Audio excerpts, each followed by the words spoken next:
tonight we're really excited to have a wonderful speaker, Jan Johnsen. Jan and I were able to talk a little bit earlier today, and she was sharing with me, many of us would have thought Jan was a country girl, but she actually grew up in Brooklyn.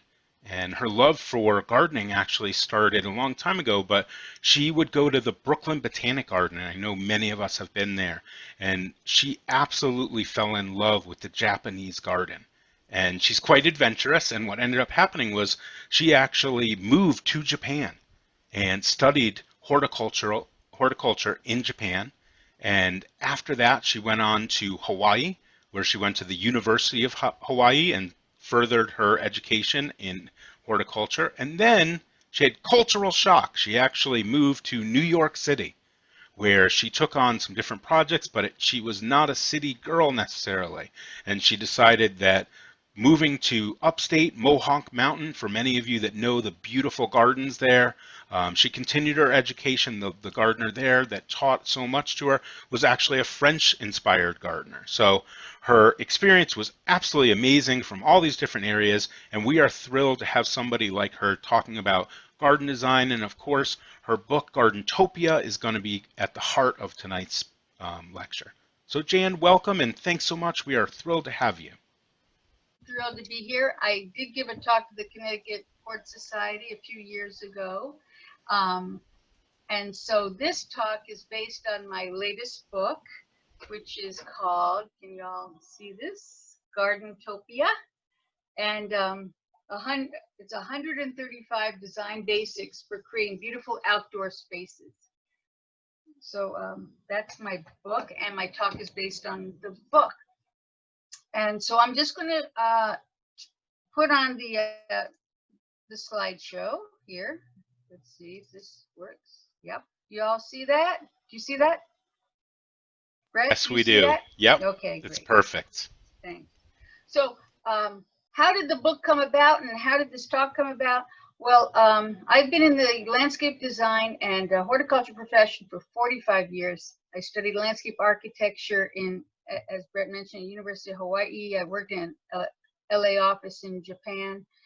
And when I came back after graduating, came back to New York, I realized I knew nothing about actual gardening and how to actually do what I, was learning about. So that's when I went to Mohawk and worked for a Versailles-trained French gardener and learned all the European hort techniques. We're talking the 70s. And I've used all those things that I've learned throughout my career. For the last 34 years, my husband and I have run a landscape design and build company, Johnsen Landscapes and Pools. But I love to teach. I love to share what I've learned. And so I taught for 7 years at Columbia University, a graduate design workshop. And I've also taught at New York Botanic Gardens for the last 25 years.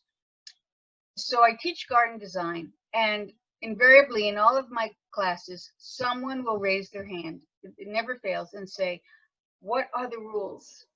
What are the rules for garden design?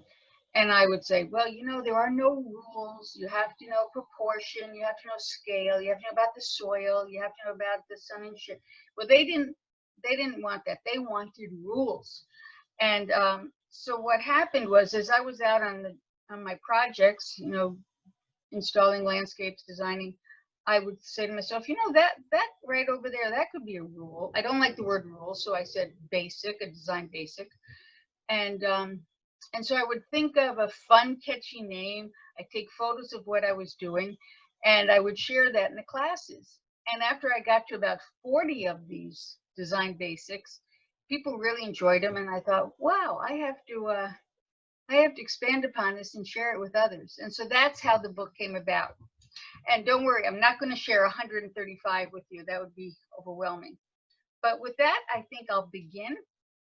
And so Gardentopia, design basics for creating beautiful outdoor spaces. And if you notice, the word beautiful is in there because, in this era of environmental degradation, gardeners, you and I and all the garden lovers around, we are at the forefront of educating people on what's important. Pollinator gardens and native plants and rain gardens. And so in our zeal to, like, say, plant up a native garden, sometimes the idea of beauty kind of gets tossed out the window. And I'm saying, well, no, you can know all about your pollinator plants, but why not incorporate some beautiful techniques to go along with them? Beauty surrounds us, but we usually need to be walking in a garden to know it. Isn't that the truth?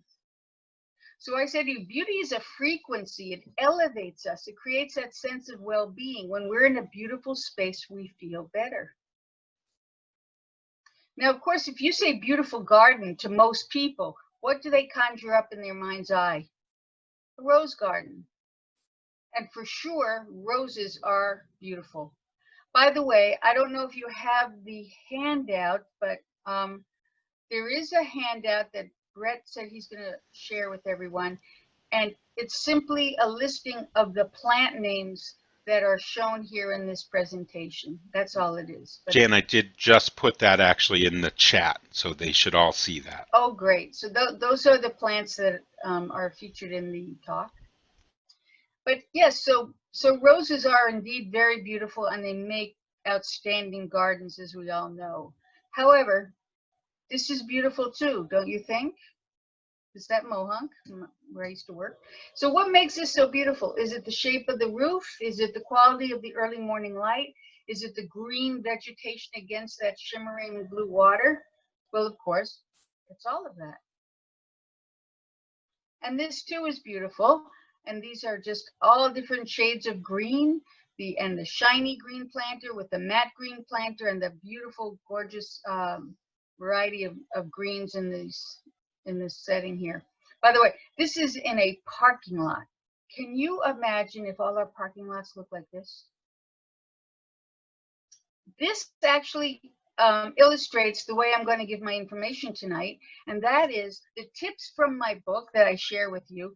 They're going to be shown like this. So this is a tip from the book, Planter in a Bed. And what that refers to is if you have established plant beds and you really don't want to change them out, well, here's one way to add a little pizzazz. This is what I did. I found this old planter behind their shed, my client's shed.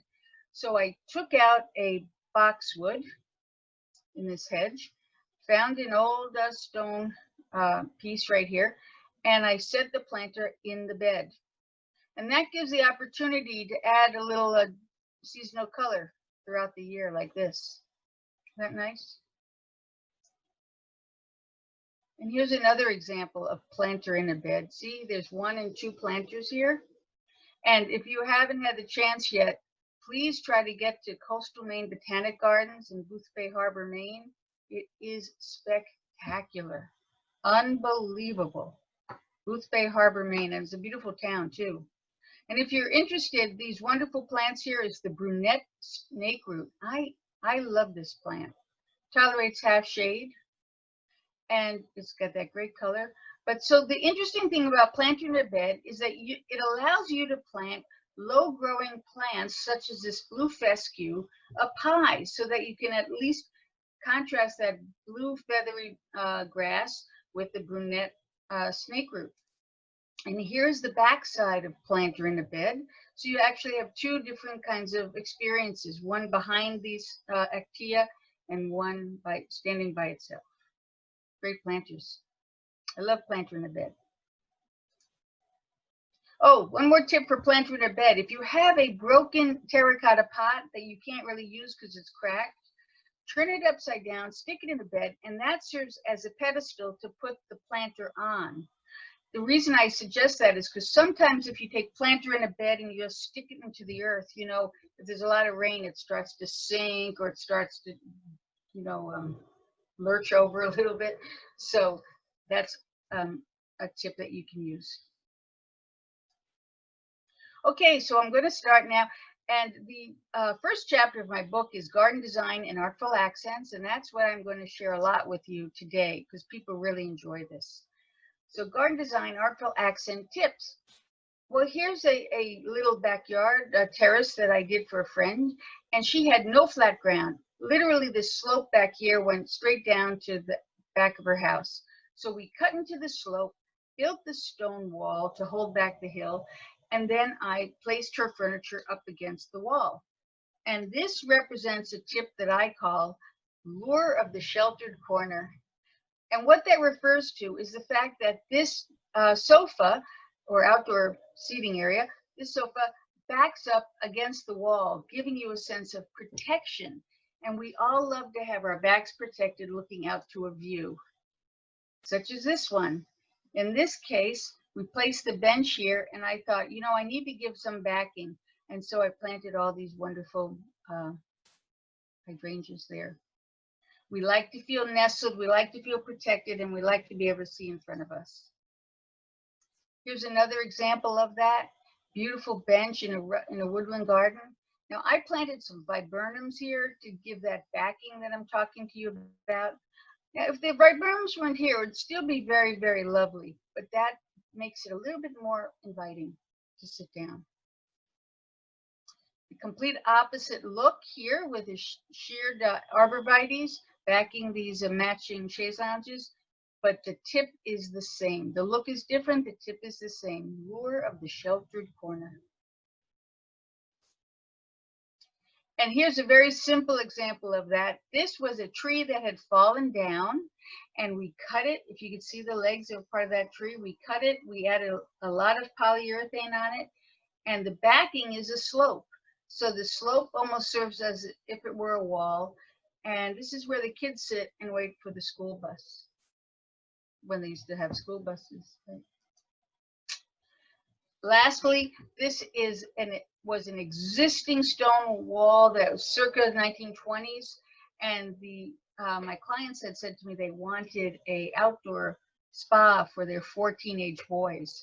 So I said to them, well, why don't we just stick it into this curved wall here? And that is the ultimate in lure of the sheltered corner, don't you think? Okay, so coming back to this little terrace, what else can we learn from this? Well, something very, very simple, but very effective, and that is move the furniture. See these 2 lightweight chairs? The fact that they're so lightweight is actually a big benefit, because if you had heavy chairs, people would have a hard time adjusting them. And sometimes you want to get in and out of the sun or move it into the shadow or whatever. When it's lightweight, people feel like they're able to do that, and they feel more in control of the situation.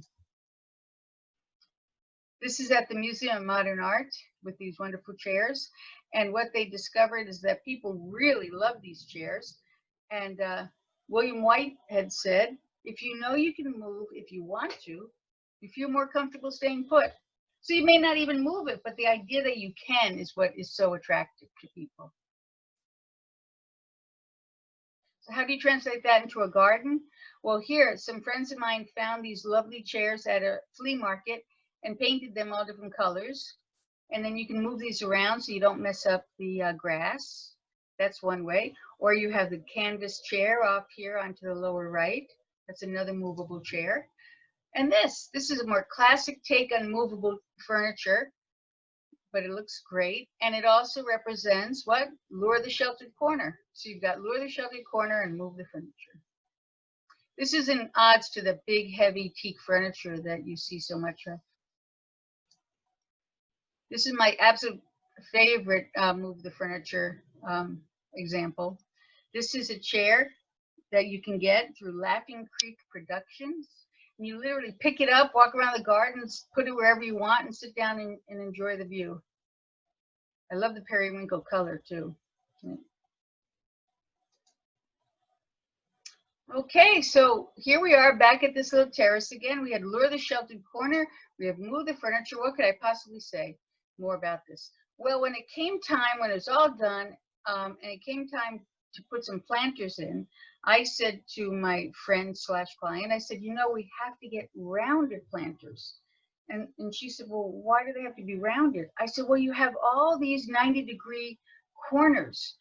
You see it on the furniture, you see it in the wall. I said, you know, we really have to have some rounded forms. And she said, why? And I said, because we like rounded forms in the garden.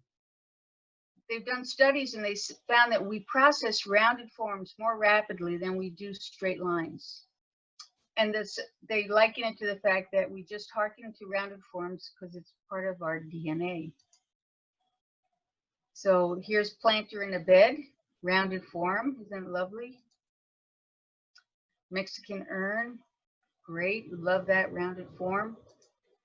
And here's a zinc planter, an antique zinc planter that I found at the New York Botanic Gardens Antique Fair. And again, all rounded forms, and we love them. We also love spheres in the garden. So one thing that I like to do when I have a 90-degree corner like this stone wall here is I like to plant a stone finial atop the corner because it kind of counterbalances that 90-degree angle. It goes back to a feng shui technique, which is you're kind of modifying the cutting chi or the cutting chi of the harsh energy that comes off of a corner. But back to why we like rounded forms. Well, one reason may be that nature shows us everything in rounded forms, like this the gomphrena, strawberry fields. I love gomphrena. Straw flower, deer don't eat it. So lovely. I bought Trufula pink today, as a matter of fact. Trufula pink gomphrena. But look, see, the flowers are rounded, right? And if it's a composite flower, they're all in a rounded composite shape. Look at these tulips. They're called ice cream tulips. And then this is called popcorn viburnum because it looks like popcorn balls. I love that. I plant that a lot, popcorn viburnum. Getting hungry yet? So these are rounded forms. And of course, seed heads are rounded. You don't see many cubical seed heads. And this is a native nodding onion. It's a great plant to put on a slope. And one of the reasons is because they do tend to nod or lean forward. So if it's on a slope, it looks like they're leaning out towards you. It's a great, great native plant. Nodding onion. But again, the seed heads are rounded. And of course, fruit.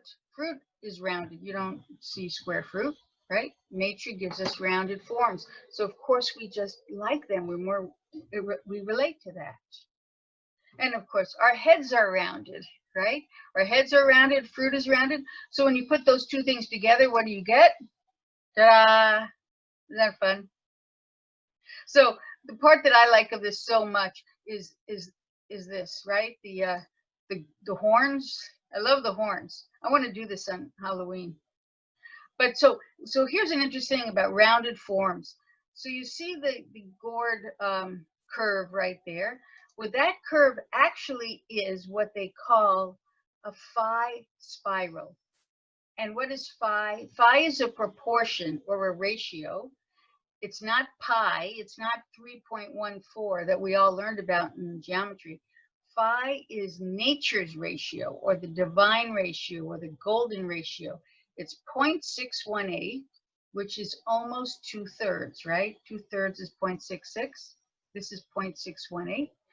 So what does the golden ratio have to do with rounded forms? Well, let me show you. This is a phi spiral that you see everywhere in nature. And I'm going to explain to you why it's called a phi spiral. But look, boom. It's phi spiral wherever we go. No wonder we love rounded forms. So how does this work? Oh yes, let me show you that. Isn't that great? That's the underside of a giant water lily. Beautiful. Phi spiral. Love. Okay, so how does it a phi spiral? You start with a square and you connect the two corners in an arc like you see there. Now you make the next square in a phi proportion, which is almost 2/3, 0.618, the size of the first one, with the same idea. 0.618, the size of the preceding square, 0.618. So you just do it in a phi proportion, connect those corners, and there is the phi spiral. Isn't that fascinating? And you know, once you know this, everywhere you look, you will see the phi spiral. Everywhere in nature, it's the way nature reproduces itself. You even see it in waves and in the horns of the ram. And when I went to this wonderful sustainable landscape at Phipps Botanical Gardens in Pittsburgh, I saw this great fountain there. This is another place to go visit, everyone. Pittsburgh Center for Sustainable Landscapes. Great, great sustainable native garden. But I noticed that the water fell in a phi spiral. So this one famous physicist said, perhaps the ubiquitous hidden mathematics of nature is the reason all beauty exists. So maybe what we consider beautiful is based on mathematics. Nature's mathematics, but mathematics nonetheless. We like rounded forms, and now you know why. Well, getting back to my little terrace, what could I possibly talk about besides all of that? One last thing. So you see this stone wall there, and you see this is that Japanese forest grass, all gold. I could have planted anything behind this wall, but I chose to plant this particular grass.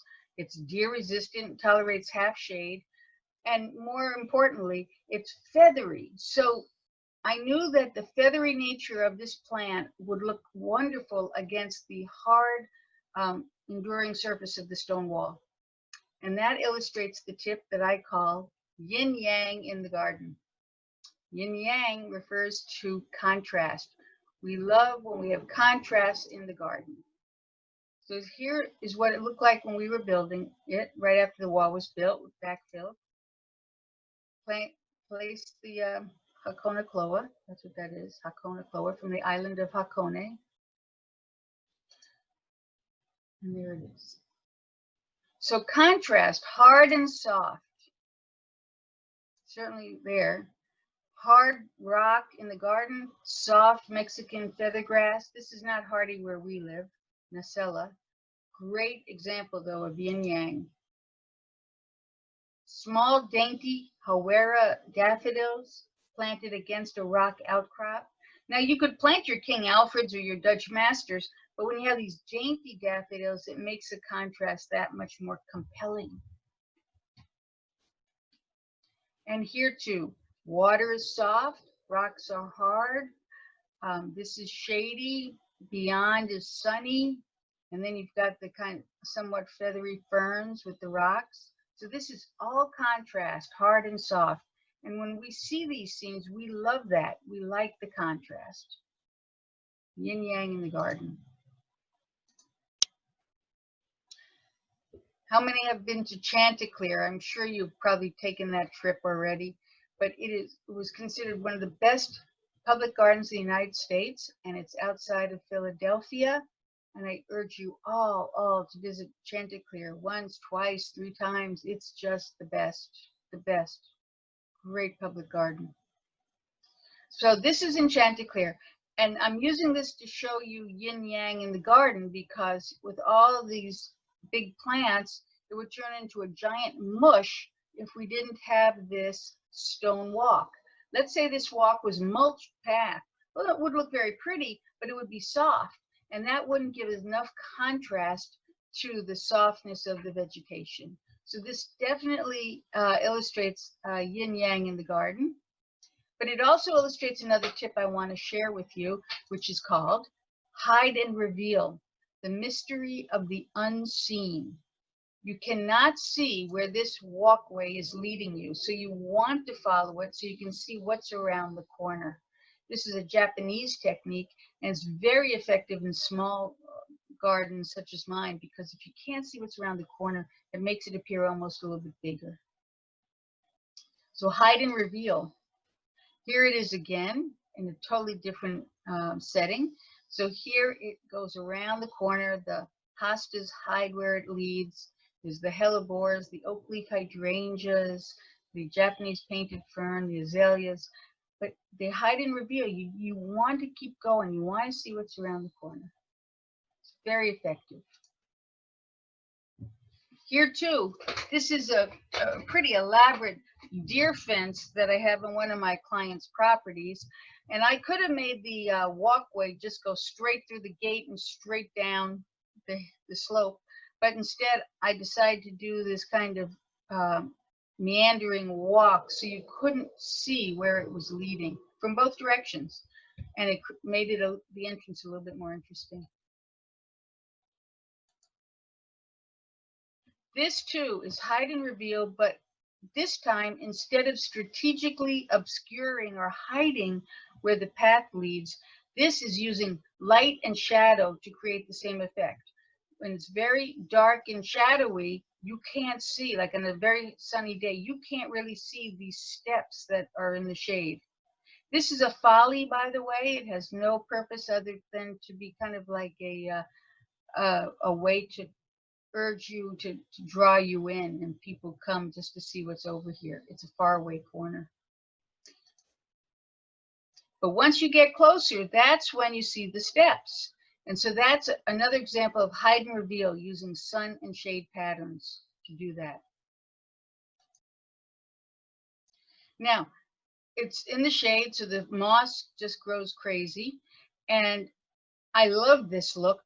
If you're a little nervous about safety, then I would say, well, take off the moss if you think people are going to slip on it, because it is a hazard. However, some people see moss and think of it as something terrible. And I've had situations where I've had beautiful moss-covered rocks that were very carefully cleaned off by the fellows that were working with me because they didn't realize. I was quite upset. But now what I do is I urge people to embrace the moss. If you see, now you being plant lovers, you know that already, but there's so many people that look at moss and think of it as being something dirty. So I say, embrace the moss. And look at this. This is a bridge going over a stream that's been covered with moss over the years. This is at the Steinhardt Garden in Mount Kisco, 85 acres, private garden, open one day in the spring and one day in the fall through the Garden Conservancy open days. It is outstanding. People line up starting at about 8 o'clock in the morning. The lines are formed just to go in here. Embrace the moss. And if you have a lot of moss and you want to plant, do what this fellow did. He just planted his trilliums right through the moss. Boom. Beautiful trilliums coming out of the moss in the spring. So now this one, this is Embrace the Moss. Here we've got the moss boulder, the moss lantern, the moss covered tree. So that's Embrace the Moss. However, this illustrates one of my favorite tips of all, and it's called the principle of 3 depths. You see, you've got the lantern in the foreground and the cascade in the background, but the tree is the middle ground. So it would be very beautiful vista and setting if you had the foreground and the background, but by having the middle ground, it creates a place or offers a place for your eye to stop before it goes to the background. This is a painting technique, frankly. You see this in all the great paintings. But so yes, so if you have a beautiful foreground, background, put something in the middle for your eye to stop on. Here's a very simple explanation of that. Here, this walkway is the foreground. This is a fountain, which serves as the middle ground. And here, with the big trees and the azaleas, is the background. But you can have a beautiful look without the fountain, but the fountain creates a little bit more interest and more depth. Here it is up close. The water spurts out of the fountain. So to illustrate what I'm talking about, here's a very nice woodland garden. And you see the ferns and the Hakona Kloa in the front and that beautiful backdrop. But this right here where the red begonias are, that's the middle ground. And it really needs something so that your eye stops here. So I just took the magic of cut and paste, and I said, here's an example of what I'm talking about. Place a planter in the bed right there. This is not a real planter. I just pasted it in. But that's what I'm talking about. Put something for your eye to stop here to create the 3 depths. Foreground, middle ground, background. This close-up is example of that. This yellow forest grass, foreground, the steps, background, and then I place this rock here next to the steps, and that serves as your middle ground. Foreground, middle ground, background. It would be nice without the rock, but the rock adds some interest. You can do this in a small yard and just use a bench or something for your eye to land on before it goes to the backdrop. Okay, I'm not finished, but let's just do a little review here because I know I threw a lot at you. You've got lure the sheltered corner, move the furniture, we like rounded forms, yin yang in the garden, hide and reveal, embrace the moss, and lastly, the principle, oh no, yeah, that's last, the principle of 3 depths. So, are you ready? Now, normally I would do this and you would shout out the answer. Well, I can't hear you. We can So unmute everybody if you'd like, Jan. What is that? I can unmute if you'd like. Yeah, unmute Sure. everybody. I've never done that. I would love that because I pretend that I can hear people. All right, so people are unmuted. Okay, guys, so I'm going to start off with this. What tip does this illustrate? Movable furniture. Move the furniture, absolutely. And isn't that, look at this blue rocking chair. I really would love to have that blue rocking chair right there. Beautiful. Absolutely. Okay, so here we are. Move the furniture. Okay, what about this one? 3 depths. Exactly. Exactly. Principle of 3 depths. Now, what happened here was the foreground we put in this terrace, very lovely, and you would look straight down the lawn to this great arbor. This arbor was already there. We just refurbished it. It was falling apart. And at some point, I thought to myself, you know, it's nice, but I need the middle ground.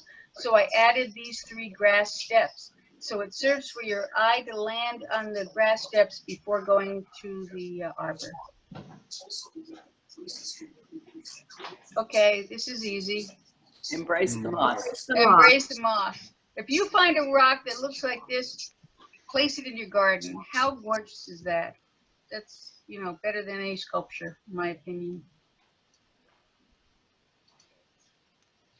Okay, now this one could be several things, but give it a shot. Round objects or... Yep, that's what I thought of. I use this to illustrate we like rounded forms. These are benches. Of course, I can't imagine you staying there. I think everybody slips right off that bench. But that's rounded form. But then, of course, it also illustrates one other tip that I shared with you, which, of course, is Yin yang in the garden. Yeah, exactly. The soft grass with the hard stone. Exactly. See, these tips are kind of like design tips for your design toolkit. Now you can look at places and you can analyze it.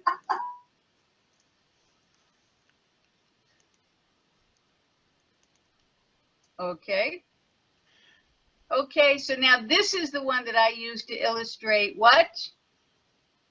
Or support, hiding. What? I couldn't hear that. Yin Shelter. Because this is the soft grass against the hard stone wall. Very nice. Really nice. This is the green version, by the way, of forest grass. You don't see this often. You only see the yellow one. Okay, what do you think this is? I use this for? Oh my God. This is the back support or whatever you called it. Exactly.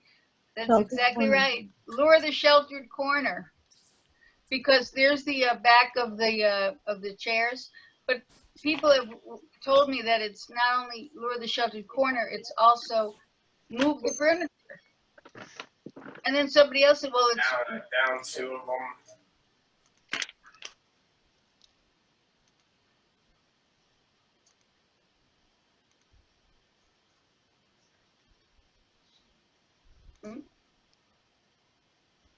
the host muted me.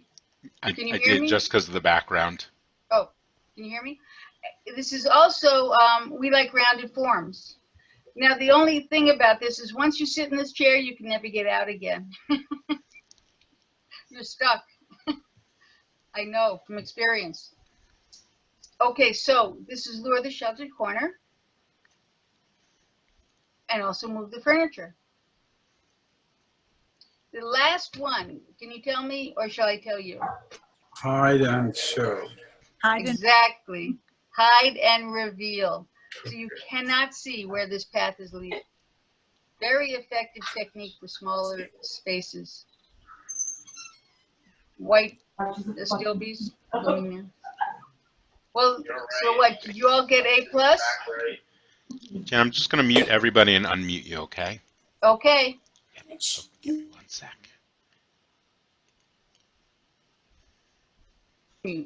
Go ahead. Okay. Can everybody hear me? Yep. So I hope you all got 100+ on that quiz. But here's a few more. And I did this because people enjoyed it so much they asked me to add some. So this is what I'm doing, a few more. And by the way, when I worked at Mohunk for the French gardener from Versailles, I learned how to plant flowers from him because, you know, the French love their flowers. So I do a lot of flower gardens like this one here. And what I'm trying to illustrate here, though, is not the flowers, but the gate. And one of the tips that I like to talk about is power of the portal. Portal meaning a gateway or an entranceway into the garden. Any kind of gate indicates that you're going from one kind of area to another. And once you're aware of the power of such a portal, you can utilize it by creating different areas and different feelings, even if it's a small space. Now, the portal could be as simple as this beautiful vegetative arch on the left. I took that photo in Santa Monica. That's a photinia. Doesn't grow here. Or it could be something as gracious as this white arbor with the gate, and I placed it right next to this amazing Kusa dogwood. Beautiful. So once you go through that portal there, you're expecting something nice. It sets up anticipation. Here's a really cool portal. This is a craftsman kind of portal on the side of a house, and this was in Seattle. And I just thought that was a great color and a great kind of earthy a gateway to walk through to get into the backyard. But it can be something very simple, like this simple wire gate that my friends found all rusted up, and they got it and they sanded it and painted it. And then the husband got these two very sturdy granite posts to be the gate posts. No fence, just the portal. And this, of course, illustrates yin yang in the garden, hard versus this filigree of the middlework. This plant that you see here, this is one of my favorite plants. It's Fothergilla. This is Fothergilla Mount Airy. And it's native. It looks like witch hazel. And what is so wonderful about this plant is that it's beautiful in the fall. The fall coloring of this plant is outstanding. So it's a really nice scene here. And sticking with that very lightweight iron kind of gate portal, you see how simple it can be. It's just something very nice with two posts, and you say, oh, this is sweet. it dresses up a garden in a very subtle way. So when we talk about portals, there's one thing I wanted to show you. The power of the portal is also in how it affects space. So in this case, there's a swimming pool back there, and we have to put in the pool fence and gate by law. And my client had built a detached garage, which you see on the left. So everyone assumed that we would just attach the fence and gate and go from the face of the garage to the face of the house, and that would be it. And I suggested, no, why don't we put the fence and gate set back? And by doing so, it creates an intermediate area and it stops the eye, so making this little zone appear larger than it really is. If I had placed this gate up at the face here, it would have just simply been a corridor. Now it's almost like an anteroom. And that's how it came out once we did it. And then we painted it and stained it, and that's how it looks. So when you have to put a gate or a fence in, you know, think of the possibilities where you might place it in terms of space, creating different outdoor areas. Another tip that I really enjoy is what I call exclamation points, columnar plants, pillars, and poles. Add some pizzazz to your garden with some pointy things like this tutor or obelisk, and you can train your mandevilla on it like you see on the left, paint them in different colors. Quite fun if you have something like that in your garden. But it could be a upright plant like you see on the left, that's sky pencil holly. And then in the center, what these are trellis structures that I bought online. I bought these wavy trellis structures from a company called trellisstructures.com online, trellisstructures.com. I bought 3 of them and then I painted them fire engine red. And I placed them in a plant bed in front of these people's white house. And that is the exclamation point. It certainly adds a little bit of pop to an otherwise steady garden. And then on the far right, you see these rocks, and they look almost upright, pointy. This is at Innisfree in Millbrook, and that's creating the same look. Just get some upward thrusting motion there, just to give it a little bit different feeling. So here too, you see exclamation points in the garden. This is in the magnificent Wave Hill in the Bronx, absolutely spectacular, in Riverdale in the Bronx. And this is exclamation points in the garden, but it's also, if you know the tips, it's also, we like rounded forms, because here's a rounded pot. And look at these, I think it's U's, rounded forms of the U's. It's also principle of 3 depths, because this urn, this planter, stops the eye before it goes on to the backdrop. You following me, I hope? So we've got exclamation points, we got we like rounded forms, it has principle of 3 depths. Oh, and it also could be yin yang in the garden, because you've got rounded versus pointy together, 2 contrasts right there. And the other thing that tip that it illustrates is one that I think you would like, called Ray repetition in the landscape. So if you like one of these obelisks to tours, then why not add 3 more? Repetition. If you like one of these rounded U's, why not add 3 more? It's all repetition to create a point.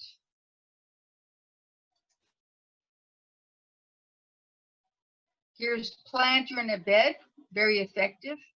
Well, why not add 2 more? Repetition in the landscape. It really does work. It makes the point. It establishes a pattern, a rhythm, like you see here. See on the right, we planted up these white pines, and I put these very modern terracotta planters in with the intention of putting some boxwoods inside the planters. But the property owner, she liked the look of the empty planters so much that all we simply did was fill it with gravel so they won't topple over, and we did not plant them up. She liked them just the way they were. But it does create a cadence, kind of a rhythm, like I said, a progression. And you can do the same thing with plants. Repetition in the landscape. If you like it so much, why not repeat it?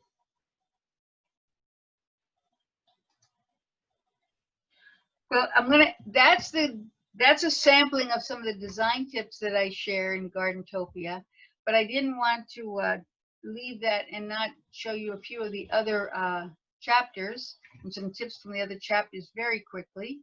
So this chapter is called Theme Gardens, and people right now are loving the idea of theme gardens because it gives you a central organizing principle that you can put all your efforts around.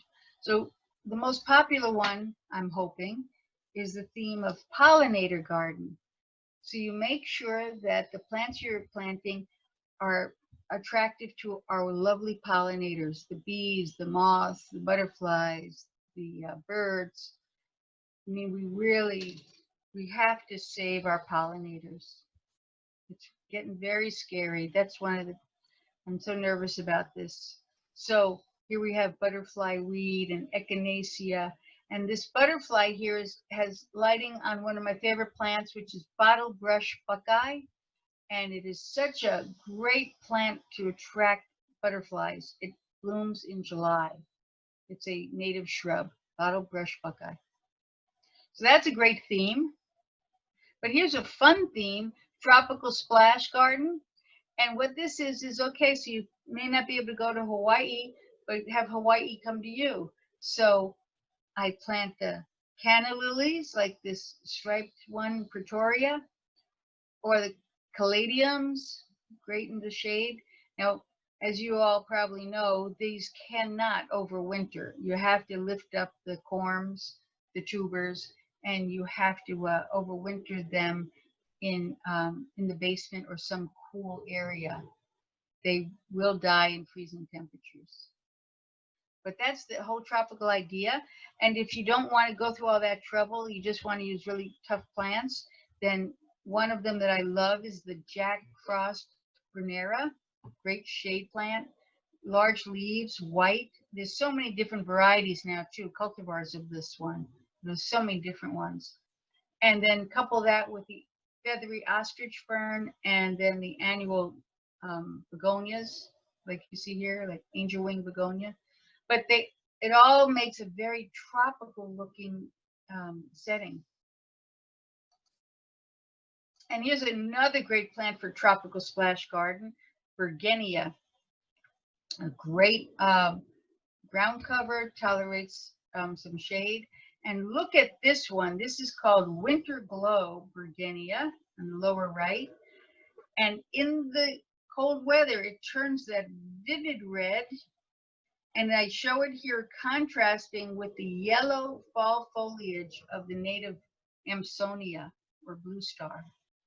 What a great view is that of those colors.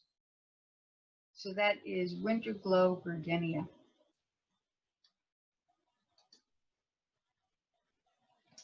Another theme that's very popular is the moonlight garden, with people working and then they don't get home until, well, before the pandemic anyway, with people working and they didn't get home until the evening. The only time they'd see their outdoor space, whether it was a balcony or a patio or whatever, was in the evening. So plant white foliage and white flowers so that they glow in the evening. This is dappled willow, Hakuro nishiki, Salix Hakuro nishiki, a willow, and as you may know, you have to prune it to maintain the white foliage and keep it in bounds. But if you do, this is how it looks. We would prune this baby like every 2 weeks to keep it like that. Here's another great white plant on a full moon August night. This particular hosta, Aphrodite, just lights up the garden. This is also known as August lily. It's an old-fashioned hosta with fragrant flowers, fragrant hosta. So this is Aphrodite hosta, great for a moonlight garden.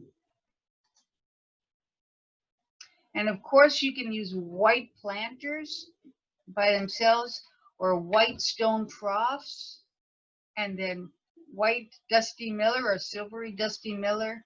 And look at this supertunia, silverberry. What a great contrast for a moonlight garden. Lovely. My last chapter, and what I'm going to end my talk with today, is just on a few of the plants that I really enjoy. I just, people always say to me, what are some of your favorite plants? So I'm sharing them here. In this little garden, I relocated this armillary that this lady had hidden in her garden, in her backyard, and I placed it here. We made this little garden, and this tall plant behind the armillary is Joe Pye weed, a great pollinator plant, a native, and you see how tall it grows. It gets to be like 8 feet tall, but it attracts so many pollinators. I love it. You can get the shorter cultivars of Joe Pye weed, like Little Joe. There's a bunch of them now that go to maybe 4 to 5 feet tall. It's a great plant to have on so many different levels. And of course, I do love blue evergreens. Who doesn't? I call it the siren call of blue evergreens. I planted this weeping blue atlas cedar about 25 years ago, and it's just grown and grown and grown at this people's property. And look at it now. It's kind of like it has its own area in the garden. It's amazing.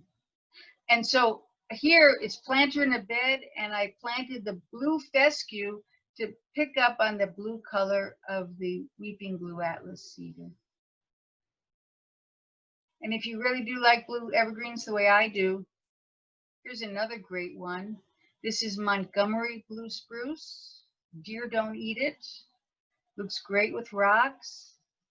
Now, when you buy it, it's not this big. Let me tell you, it's much, much smaller, and they are slow growing. So, if you want a big specimen, it will cost you. But, with patience, they do grow in. I planted these as very small plants. But I love it. There's almost a two-tone effect, right? The new growth is the light blue and the old growth is the darker blue. Great look in the spring. And this plant is called Stachy's humalo. Pete Eldolf hybridized this one. Here's a common plant that I just adore, Angelina stonecrop or sedum. One of the reasons I love the Angelina sedum is because it has this ombre effect when it gets cold. Isn't that great? So this is when it gets cold, it kind of turns orangey. Look at that color differences. In the spring when it comes out, it's yellow. It looks wonderful on rocks. Oh, I go back there for a second. Nope. Looks wonderful on rocks and in plant beds, and also in planters. Angelina sedum. And this one, tiger eyes cut leaf staghorn sumac. It's not the purple. The purple flowers are larkspur. The cut leaf sumac that I'm talking about are these light green leaves, kind of dissected leaves.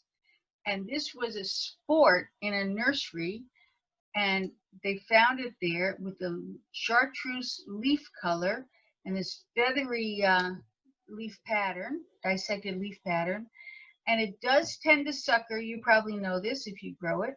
It does tend to sucker, so you have to keep it in bounds. but I still love it because it's so interesting as a contrast in the shrub border. And another way to use it is in a flower bed. So here we have the yellowy foliage of tiger eyes, sumac, contrasting with the purple astilbes, lavender astilbes, white phlox, and lilies. And look at that. What a great contrast. So yeah, try it in a flower border. Just keep it in downs. Tiger eyes. And last but not least, my favorite, snowflake hope leaf hydrangea. This is in my backyard and they're blooming right now, as a matter of fact. But this is how they look when they start to bloom. This is why they call them snowflakes. There's the intricate flowers are so remarkable.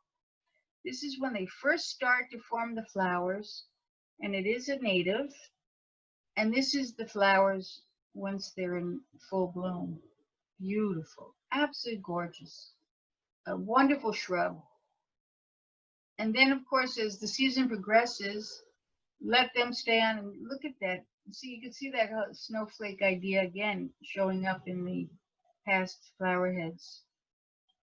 And the photo I don't have that really is outstanding is the one where it shows late fall and these green leaves are now like this deep, deep maroon color. Just amazing. Oak leaf hydrangea has the best fall color. I love oak leaf hydrangeas. And so, to end my talk, everybody needs beauty as well as bread. Places to play in and pray in, where nature may heal and cheer and give strength to body and soul alike. John Muir. And so that is my talk. If you'd like to get a hold of me, there's my email. Every morning I'm on Facebook. I have 3 pages, one of which is Serenity in the Garden blog. I also have Heaven is a Garden Facebook page and the Spirit of Stone Facebook page. I'm there every morning, posting away, my Instagram, and then of course my blog. And so feel free to look for my book, and thank you very much. Jen, thank you so much for that great talk. We did post in the chat a link to the book, and a picture of it.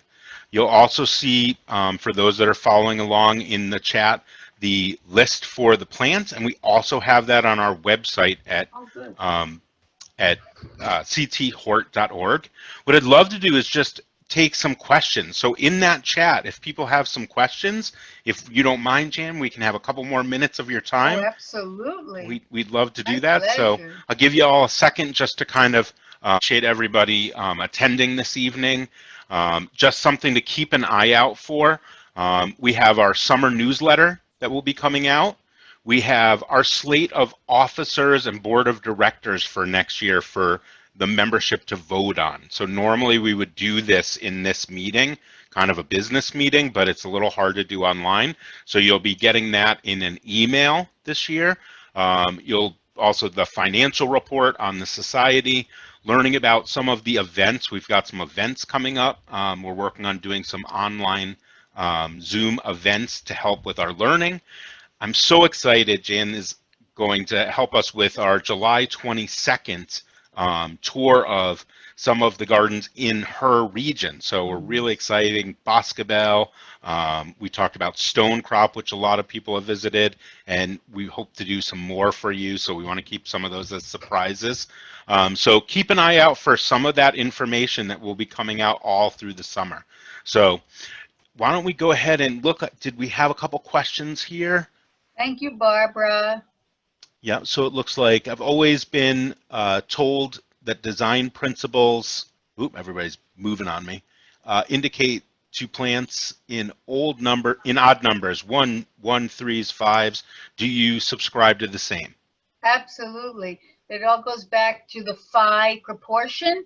which is also related to Fibonacci. And I'm kind of a geek when it comes to all that stuff, which I'll share some other time. But yeah, the 135 goes back to Fibonacci numbers, which are also in 5 proportion. So yes, we like odd numbers. We again, because of the 5 proportion, we like to see odd number groupings rather than 4s, 6s, and 8s. Here's an interesting one. They're wondering how tall oak leaf hydrangea is. Oh, that's great. So oak leaves, there are all these different varieties, like Snow Queen is relatively tall. I'm trying to think of some of the names now. The Snowflake, the Snow Queen, Alice is another variety. So it can get tall. It can get to be about 8, 10 feet tall. But I say don't be afraid to prune it down in the early spring.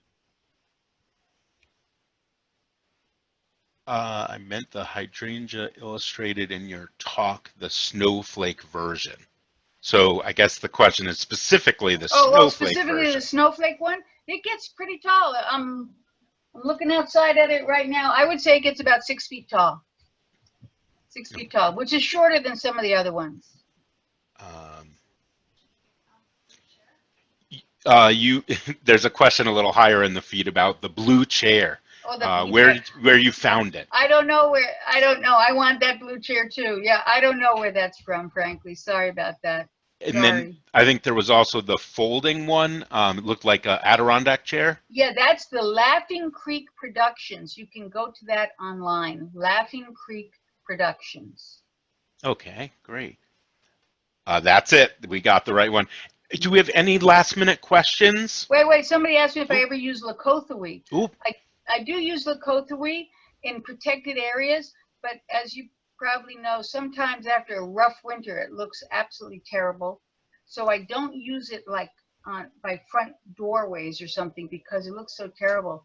But yeah, in a protected shady spot, I love to use Lakothawee. Love it. And I think overall, the feeling that this was just a great presentation. Oh, thank you. I agree. I think it was a great mix of technique and information and beautiful slides. So it's a perfect way to go out into this summer evening and maybe go out and see something around the neighborhood before the dark comes. But I really can't think of a better way to finish our season of our talks. Thank you so much. Thank you, guys. Thank you. We really appreciate it. And thanks to everybody. I know this somebody put up here, this was our featured Herbert and Lois Isaacson talk for the year. We really appreciate it. I would invite people, if you love these talks, definitely that is a specific thing that you can do a donation to, and it helps bring in these wonderful speakers. There are so many people out there that have great books and things, and we try to bring the best that we can, and that certainly helps us. And we appreciate more than anything, Jen, your time, the pictures, and we cannot wait to see you again July 22nd for those that will join in on this virtual tour. So have a great rest of everybody. the weekend or week, and we'll see everybody soon. Thanks.